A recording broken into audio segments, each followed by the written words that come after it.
नमस्कार। पिछली बार जब हमने ब्रांडेड अंडों की बात की थी तो काफी चौंकाने वाली बातें सामने आई थीं।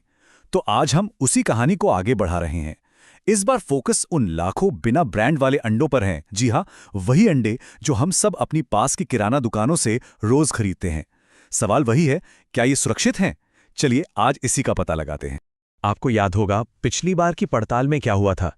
एक जाने माने ब्रांड के अंडों में एक बैन किया हुआ एंटीबायोटिक मिला था और इस खबर ने सचमुच सबको हिलाकर रख दिया था। बस इसी एक खोज ने एक बहुत बड़ा सवाल खड़ा कर दिया, जिसने इस पूरी जांच की शुरुआत की। देखिए, ब्रांडेड अंडे तो एक हिस्सा है कहानी का, लेकिन भारत की एक बहुत बड़ी आबादी तो अपनी लोकल किराना दुकान या पास की पोल्ट्री शॉप से ही अंडे खरीदती है। उन अंडों की क्वालिटी कैसी है, उनका क्या? और सच कहूं तो यही वो सवाल था जिसका जवाब ढूंढना सबसे ज्यादा जरूरी हो गया था। तो बस इसी सवाल का जवाब ढूंढने के लिए एक मिशन शुरू किया गया। मकसद था अलग अलग शहरों से बिना ब्रांड वाले अंडे जमा करना और उनकी एक पूरी तरह से इंडिपेंडेंट लैब में टेस्टिंग करवाना। तो चलिए देखते हैं कि ये मिशन कैसे पूरा हुआ। प्लान बड़ा सीधा और साफ था। देश के अलग अलग शहरों में जाना था और दो तरह के सैंपल इकट्ठे करने थे। एक सैंपल किसी भी लोकल किराना की दुकान से और दूसरा वहां की लोकल पोल्ट्री शॉप से। मतलब कि उन अंडों को टेस्ट करना था जो असल में आम लोगों तक पहुंचते हैं। अब बात करते हैं कि ये सब किया कैसे गया, क्योंकि देखिए, कोई भी अच्छी जांच हमेशा ट्रांसपेरेंट होती है। तो हम सिर्फ ये नहीं देखेंगे कि प्रोसेस क्या था, बल्कि ये भी जानेंगे कि इस रास्ते में क्या-क्या मुश्किलें आईं। टेस्ट के नतीजों पर कोई भी शक न रहे, इसके लिए एक बहुत ही सख्त तरीका अपनाया गया। सैंपल कहां से लिया जा रहा है, उसे कैमरे पर ही एक सीक्रेट कोड दिया गया और फिर उसे लैब के लिए पैक किया गया। सब कुछ रिकॉर्ड पर, ताकि हर स्टेप 100% पारदर्शी रहे। तो ये ब्लाइंड टेस्टिंग आखिर है क्या? बहुत आसान शब्दों में ये एक ऐसा तरीका है जिसमें जो लैब सैंपल्स को टेस्ट कर रही है उसे पता ही नहीं होता कि वो किसके सैंपल की जांच कर रही है। सैंपल कहाँ से आया, किसने भेजा, कुछ भी नहीं। इससे ये पक्का हो जाता है कि नतीजों के साथ कोई छेड़छाड़ ना हो और वो पूरी तरह से निष्पक्ष हो। लेकिन जैसा असली दुनिया में होता है, हर चीज प्लान के हिसाब से नहीं चलती। कुछ कुरियर कंपनियों ने तो अंडे जैसे नाजुक सामान को ले जाने से ही मना कर दिया। एक शहर से भेजे गए सैंपल तो बेचारे लैब पहुंचने से पहले ही रास्ते में टूट गए। इन सब मुश्किलों और चुनौतियों के बाद आखिरकार 3 अलग-अलग शहरों से 5 सैंपल टेस्टिंग के लिए सही सलामत बच पाए। और अब आता है वो पल जिसका हम सबको इंतजार था। लैब की रिपोर्ट्स आ चुकी थीं। तो चलिए बिना कोई देर किए सीधे नतीजों पर चलते हैं और देखते हैं कि इन 5 सैंपल्स की कहानी क्या कहती है।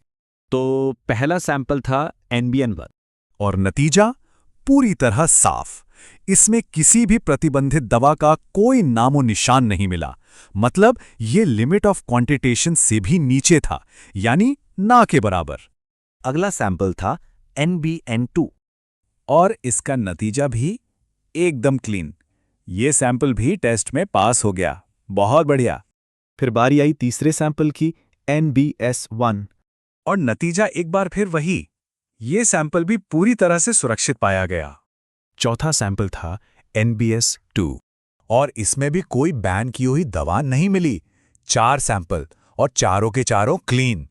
और अब आखिरी सैंपल जो गुड़गांव से लिया गया था, NBG, और ये भी टेस्ट में पास हो गया। इसका मतलब जांच के लिए भेजे गए सभी 5 बिना ब्रांड वाले अंडों के सैंपल एकदम सुरक्षित पाए गए। उनमें कोई भी प्रतिबंधित एंटीबायोटिक नहीं था। ये वाकई एक बहुत बड़ी और राहत की खबर थी। तो इन नतीजों का आखिर मतलब क्या निकालना चाहिए? जब हम ब्रांडेड और बिना ब्रांडेड वाले दोनों अंडों की जांच को एक साथ रखकर देखते हैं तो एक बड़ी तस्वीर सामने आती है। चलिए उस पर एक नजर डालते हैं। दोनों जांचों को अगर हम मिला दें तो अब तक जितने भी सैंपल टेस्ट हुए हैं उनमें से 10 में से 9 सैंपल पूरी तरह साफ निकले। ये अच्छी बात है। इससे पता चलता है कि बाजार में ज्यादातर अंडे सुरक्षित हैं। लेकिन वो जो एक सैंपल फेल हुआ था, वो हमें ये याद दिलाता है कि खतरा अभी टला नहीं है और सिस्टम को बेहतर बनाने की जरूरत है। और हाँ, एक बात समझना बहुत जरूरी है। इस पूरी पड़ताल का मकसद किसी एक कंपनी या ब्रांड को निशाना बनाना बिल्कुल नहीं है। इसका असली मकसद है डेटा और साइंस का इस्तेमाल करके पूरे फूड सिस्टम के लिए स्टैंडर्ड्स को और ऊंचा उठाना, ताकि हम सबका खाना सुरक्षित हो। तो फिर आगे का रास्ता क्या है? जवाब है FSSAI की तरफ से प्रस्तावित जीरो टॉलरेंस पॉलिसी। इसका मतलब बहुत सीधा है। कि कुछ खास तरह की खतरनाक दवाइयों की जरा सी भी मात्रा, मतलब 0 मात्रा, खाने में बर्दाश्त नहीं की जाएगी। और आज की मॉडर्न टेक्नोलॉजी से ऐसा करना बिल्कुल मुमकिन है, जो दवा के छोटे से छोटे कण को भी पकड़ सकती।